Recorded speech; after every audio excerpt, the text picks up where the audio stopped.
Ladies and gentlemen, this morning we have had a scheduled meeting of the Parliamentary Group of the United Democratic Alliance involving our senators, members of the National Assembly, and today we asked governors who are in town to attend. We've had robust engagement on matters to do with the parliamentary calendar. We've had also consultations with members of the PG on party activities. The neck of the party was represented by the chair, the SG, and members of the secretariat. In preparation for the next general election and also in preparation of the next calendar of Parliament. We have engaged on many items on matters to do with the party and organizing the party to be ready for the forthcoming general elections after the announcement and the gazettement of the 9th of August 2022 as the date for the elections. The PG have been briefed by the party officials to prepare the roadmap with the attendant timelines to be able to prepare the party candidates, the party members, and Kenyans in general on the manner in which UDA intends to carry its activities going into August. We have also agreed on the parliamentary calendar and the items that will be canvassed and prosecuted through Parliament. And we have also concurred with all the items that have been that were on the agenda. The PG has also endorsed the partnership arrived at after consultations between UDA, ANC, and Fort Kenya. And we now believe that with this partnership, the country has been given direction on the next general election. We believe that all independent arms of government should perform their duties as required of them by the Constitution, and we will support all institutions, independent institutions, in making sure that we have a credible, a free and fair election. We have taken a very firm position against violence, and the party's position to its members, to all our candidates, is that violence must never be part of the equation as we canvass for votes going into this election. We expect the IG and all the other institutions of government to ensure that notorious participants of elections that have a track record of violence are stopped from continuously injecting violence into our election equation. We want a firm commitment from all candidates that they will publicly disown violence.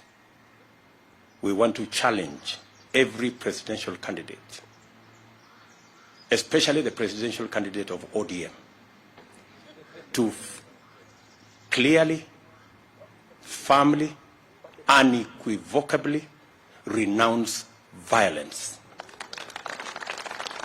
He has had the excuse of trying to explain away instances of violence perpetrated under his watch.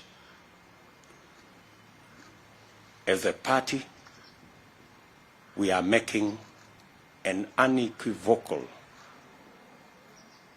commitment to the people of Kenya that UDA, its members, its candidates, will not participate in violence of whatever nature. We expect the same from every party and every candidate, because Kenya deserves and should have a peaceful election. We expect the people of Kenya, out of free will, without blackmail, intimidation, or threats, to make their choices free of violence. That is our very firm position as a party. I'm going to ask members of the PG to read the statement on behalf of our parliamentary group, starting with Alice Wahome.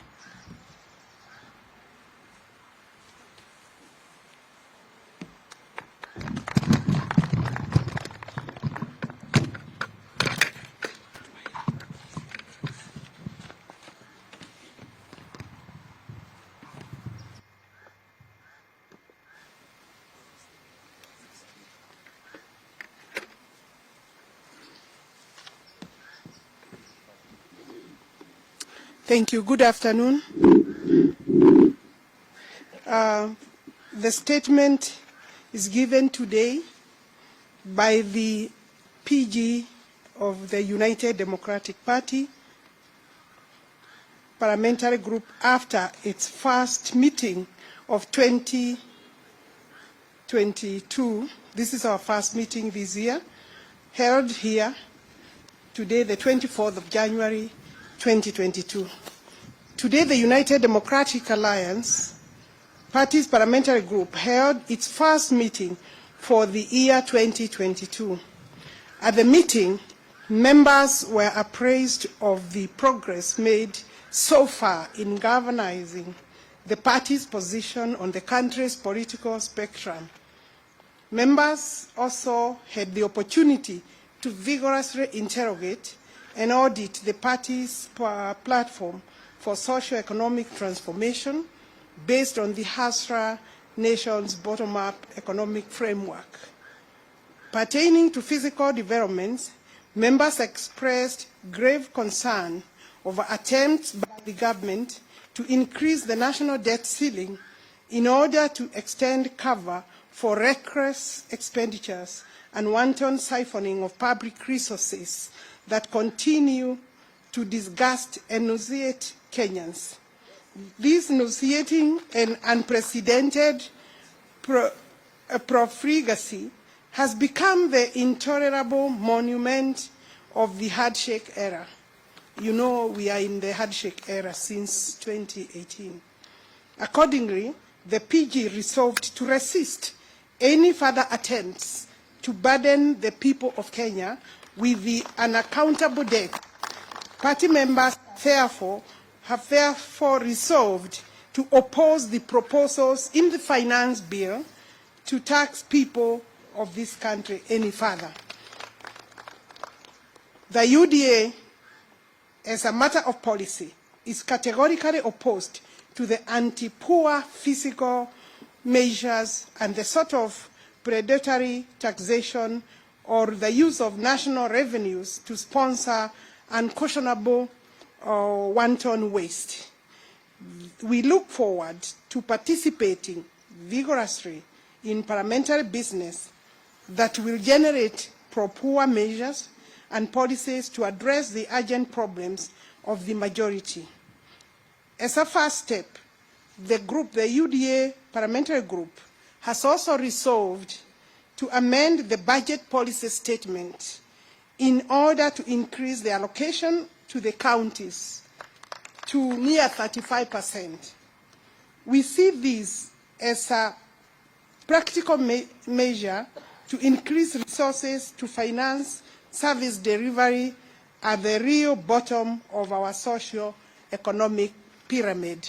And I confirm that it is true. We met yesterday and we were guests at the ANC National Delegates Congress, and we did today confirm the movement forward, and we will engage and continue to engage the Ford Kenya and ANC, including their parliamentary groups that will be meeting with them soon. Thank you.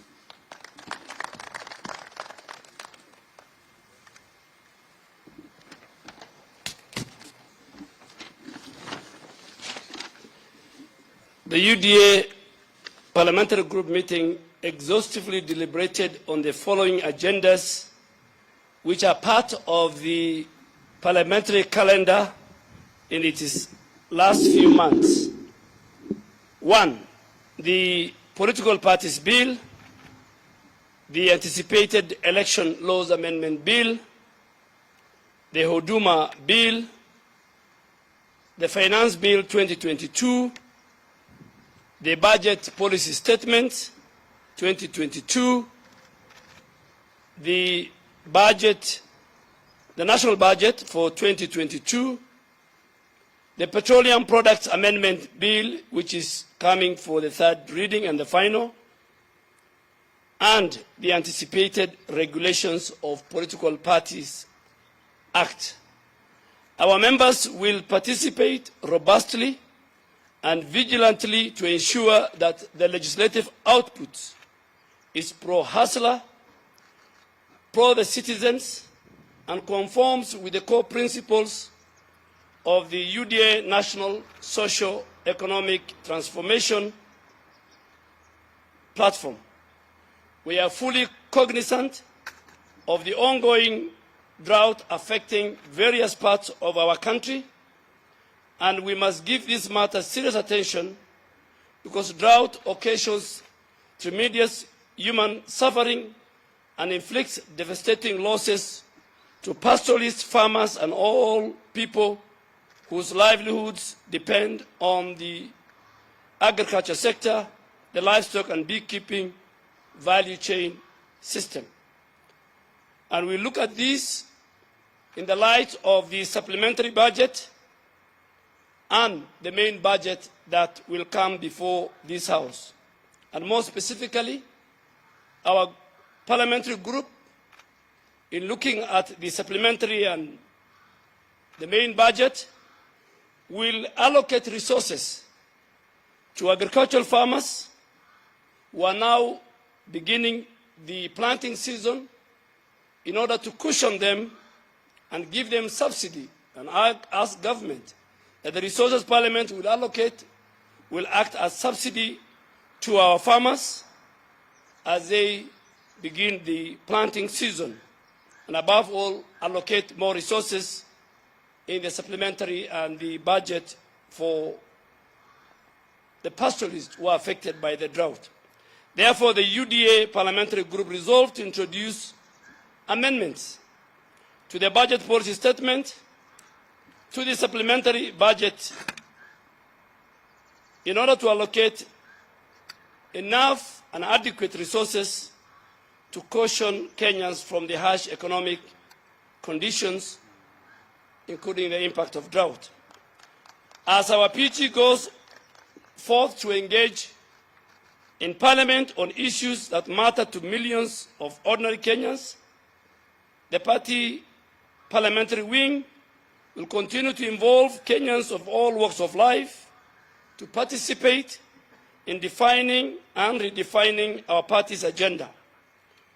And this involves wananchi from all levels are invited, and from all wards to all our counties, to join us and contribute to consultations that will discuss the economy of our country, how to revamp the economy under our leadership, that will be conducted in all the 47 counties, that will be led by our economic team, working with our Secretary General at the party level. And this is what will produce the party's campaign manifesto at all levels, so that each and every Kenyan in every part of our country will have a role to participate in the development of the UDA manifesto. The UDA is committed in conducting its political activity in a peaceful, inclusive, respectful manner that optimizes democratic engagement and produces a cohesive national conversation. We therefore strongly deplore any form of inciting, divisive or discriminative activities during the campaign period or at any other time. Our communication and broadcast media must be tools of national building, not incitement and the propagation of hate within our society. Our criminal justice system must perform its constitutional duty of protecting freedom of the citizens and effectively dealing with antisocial tendencies during the campaign period. As our party leader and the Deputy President of the Republic of Kenya has said it earlier, the Parliamentary Group has also endorsed our partnership between UDA, ANC, and Ford Kenya, and we have agreed that on all programs, and even in Parliament, on all programs of joint rallies, and that our leadership in the National Assembly and in the Senate will have a further consultation with the leadership of ANC and Ford Kenya, so that at the legislature we form a common ground and a purpose that will benefit the people of Kenya. Thank you very much.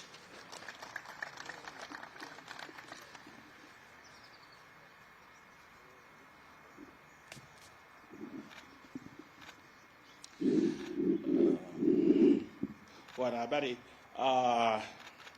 leo tumekuwa na mkutano wa wabunge wa chama cha UDA, tukiwa na maseneta na magavana wetu hapa hivi leo, na tumejadili mambo muhimu ya kitaifa, ikiwepo kwamba sisi kama chama cha UDA tumekataa mambo ya uchochezi na mambo ya vurugu na mambo ya kuleta mshike katika taifa hili la Kenya wakati huu wa uongozi na kama wakati wa uchaguzi. Na kama chama tumesema kwamba wale wapinzani wetu ambao wako kule, hao pia watupatie msimamo wetu kuhusu mambo ya uchochezi na mambo ya fujo ambayo sisi tumeyakataa, na hao pia tunawaomba na kuwauliza kwamba watoe taarifa yao kuhusu maneno haya.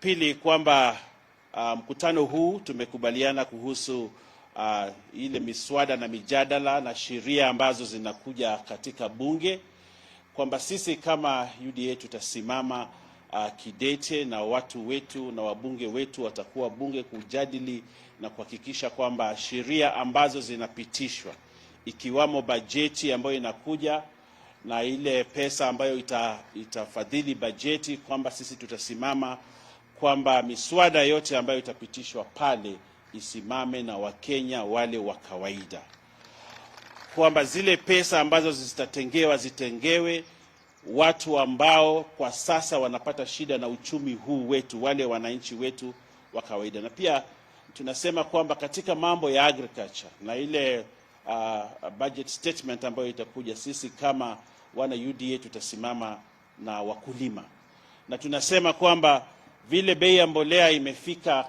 takriban shilingi 6,000, sisi kama UDA tutajaribu kusukuma na tutasukuma kwa nguvu tuiteremshe mpaka ifike 2,500, ili wakulima wetu ambao wanategemea, wananchi wetu wanategemea ukulima, na wakati huu wa ukulima, season ya ukulima na mfumo wa ukulima unaanza, ili waweze kupata nafuu na wapate mazao ambayo pia wanaweza kuuza kwa bei nzuri wakiwa katika huko mashinani. Na pia tunataka kusema kwamba, na hii ndio maneno tumesema katika PG, kwamba uchaguzi unaokuja tunauliza Wakenya wawe na amani, wawe na uwiano, lakini wachague viongozi ambao watapeleka gurudumu la taifa la Kenya mbele, na kuangalia kwamba wetu, kusisitiza kwamba uchumi wetu ndio kipaumbele wa timu yetu hii ya UDA, kwamba tutaangalia kila njia ili kila Mkenya aweze kufaidika katika serikali ambayo inakuja. Baadhi ya sheria ambazo zitakuja ni ile Political Parties Bill. Kuna sheria za uchaguzi ambazo zinakuja, ambazo tunajua sheria hizi zinajaribu kuhujumu uchaguzi unaokuja hapo mbeleni, kwamba zile marekebisho ya sheria ambayo yanakuja yatakuwa katika bunge, sio kujaribu kusaidia uchaguzi, lakini kuhujumu uchaguzi. Na sisi kama chama cha UDA tumesema tutasimama kidete na Wakenya kuhakikisha kwamba tutakuwa na uchaguzi ulio wa huru na wa haki na ambao utakubalika na kila mtu. Kuna sheria zile inaitwa Huduma Bill, na sisi tumeona katika hii sheria inayokuja ya Huduma Bill iko na vipengele ambavyo havisaidii Wakenya, lakini vinasaidia wale Wakenya kidogo ambao wanatafuta mamlaka kwa njia ya utapeli hapa Kenya.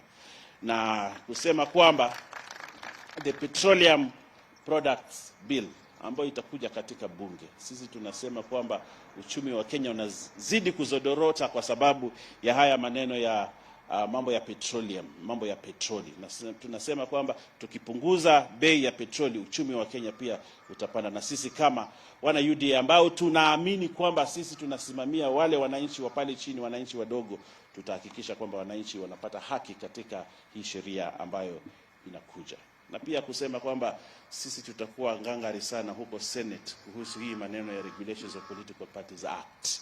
Kama vile mlituona pale National Assembly, pale bunge la kitaifa, pia pale Senate tumejipanga kupambana kuhakikisha kwamba sheria ambazo zinapitishwa ni sheria ambazo zitasaidia Wakenya, sio kusaidia Wakenya wachache ambao wanataka mamlaka kwa mlango wa nyuma. Asanteni sana, Mungu atubariki.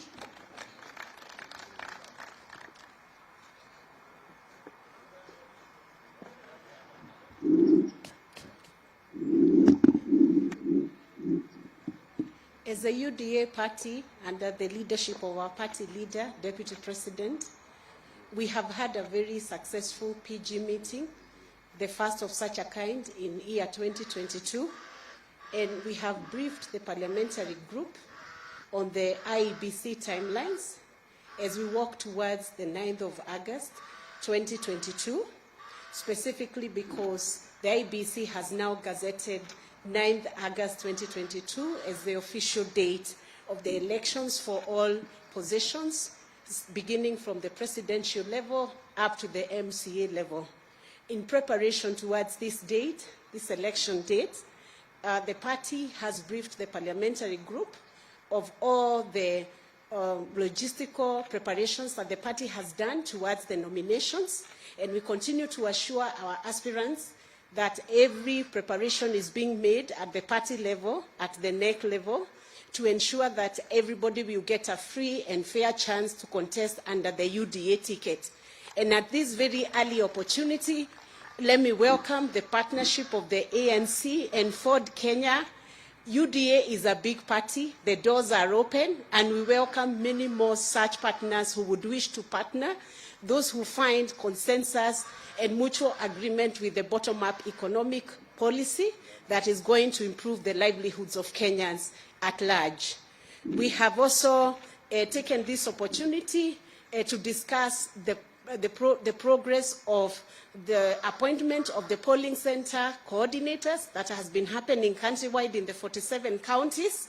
This program was supposed to expire. The days for doing this program was supposed to expire last week, but we have extended this period to allow up to Friday of this week for all those counties that have not concluded the exercise to be able to take time and agree by consent how we are going to appoint and how they will appoint the names of polling center coordinators. The exercise is intended to strengthen the party grassroots structures. It is not intended to cause contestations or fights in the counties and constituencies and wards.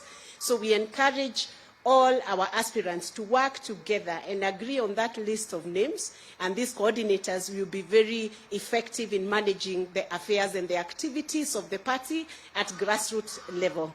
However, we would wish to clarify that these coordinators are not going to be conducting the nomination process, so there is no need for people to fight. There is no need for aspirants to contest over these names, but everybody must get a chance in giving a name of a polling center coordinator, especially when they are registered as aspirants within the UDA party.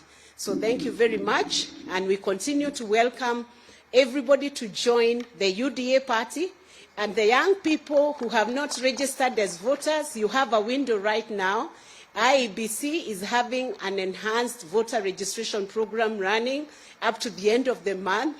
Please make a point of registering if you are not yet registered. And for all those who would like to join the UDA, please visit the e-citizen, resign from the parties that you have been, the parties you do not want to be in, and join the UDA party. Asante sana.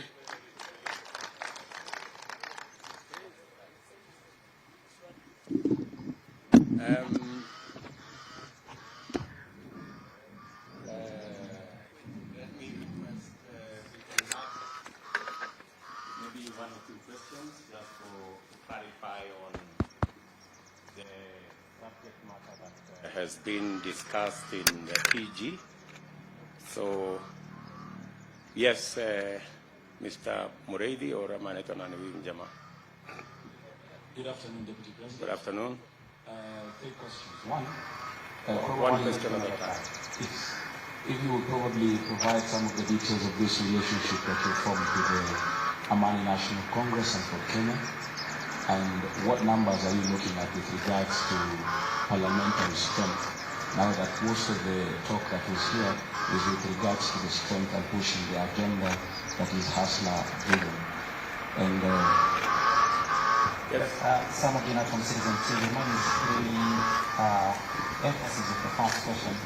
The nitty-gritties in the partnership deal with the ANC for Kenya, and then also when it comes down to probably the nominations, how are you going to engage with these two parties?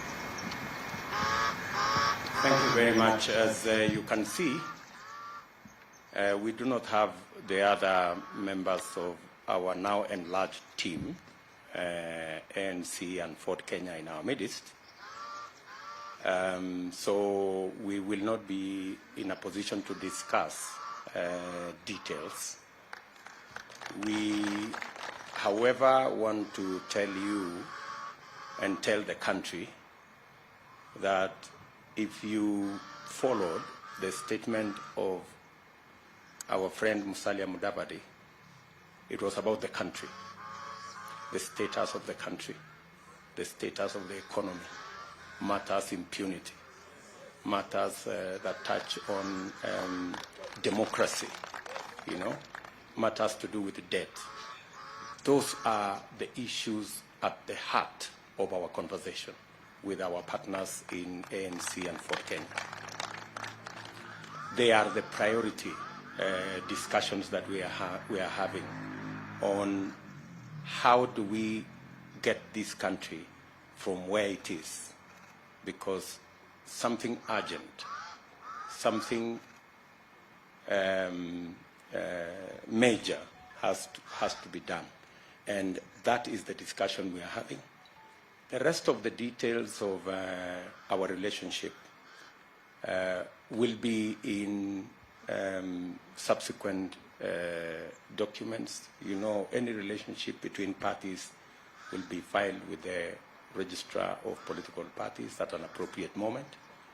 So you might have just to wait a bit for you to get those details. And they will be public. They will not be, they will be very public documents. So you don't have to worry and try and fish around for those details. On the other matter that, on matters to do with Parliament, we are having our parliamentary group meeting today. Our friends will be having, I think, theirs tomorrow or the day after. And we will then subsequently agree on how we are going to conduct parliamentary business and what kind of format we are going to adopt in making sure that we prosecute that parliamentary business jointly and in a coordinated manner. As you heard us announce yesterday, we have already agreed on a series of rallies Wednesday through Saturday, and you will of us in the coming days. So relax. Any other questions? Yes, my good friend. That should be the last one. James Mbaka from this town. About two questions. One, you've taken a previous political forming a coalition. What makes ANC or for the Kenya rather getting a preferential treatment in the arrangement and the invitation towards the general election? Is about the political partisan amendment bill that is in Parliament. Your new partners have had different hearings to how coalitions, political parties should approach elections. Now with the coming in on board for the ANC, are you going to see that really rather conditions that are thank you so much. UDA continues to believe that the way to eliminate ethnicity from our politics is to work on a national political party. That's a very firm position. We have, however, worked with other political parties for purposes of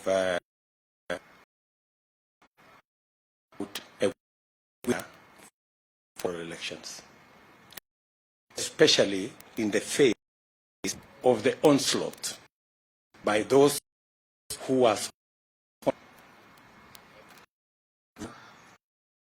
ethnic parties. We've seen a proliferation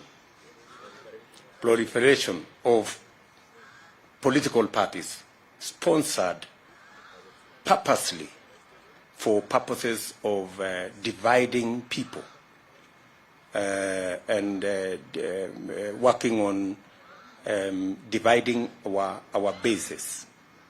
And Fort Kenya have suffered the same fate. ANC have suffered the same fate. And that's the reason why we have decided to come together to stall this onslaught on divisive, sponsorship of parties not meant for any other purpose, but meant for the purposes of dividing people. And that is our mission, that these sponsored political outfits that are indeed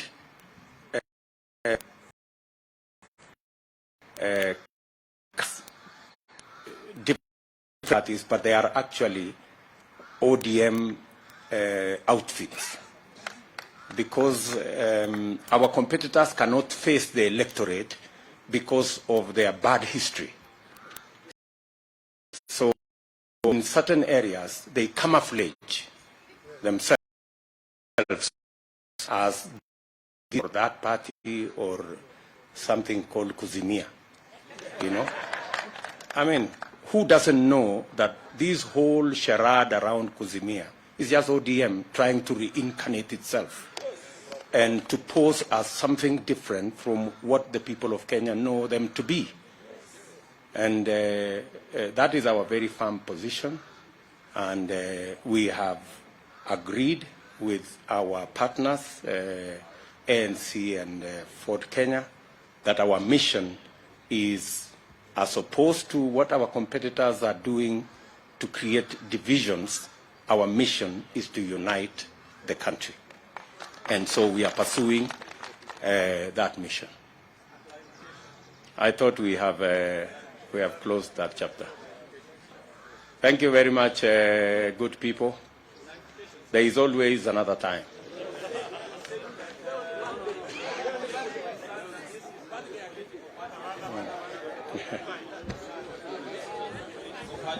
This other one is being sponsored. And number two, now that you're also being open to coalitions, why would your members be opposed to a law that is creating an avenue for creating coalitions? How will you be able to discern now that you're saying ANC is facing the same problem, Ford Kenya is facing the same problem, and all these other political parties are not genuine? My friend, unless you don't live in Kenya, unless you don't live in Kenya, when we say sponsored political parties, I think you know them as much as I do. And you know who the sponsors are. And you know who are being sponsored. And they are even unapologetic. They say, we are this and this political party, but we support this group. Because those are their sponsors. These are not parties that have been formed for purposes of winning any election. These are parties that have been formed to camouflage, the ugly past of some parties, so that they look different from who Kenyans know them to be. That's really the whole issue. By the way, our position on the political parties bill is very clear. There are provisions inside there that are unconstitutional. And those are the provisions we are against. The Constitution defines what a political party is. You cannot use the law to redefine what a political party is. The clarity with which the Constitution has on matters to do with the powers of independent institutions. You heard IEBC say yesterday that some of the provisions of the Political Parties Act infringe on the functions, the independent functions of IEBC. And I am sure that even if this law is forced through, Kenyans will stand up to it and challenge it in the right places so that the Constitution is upheld and a free, fair, democratic elections are held. Thank you very much, good people. Asanteni sana. Well done.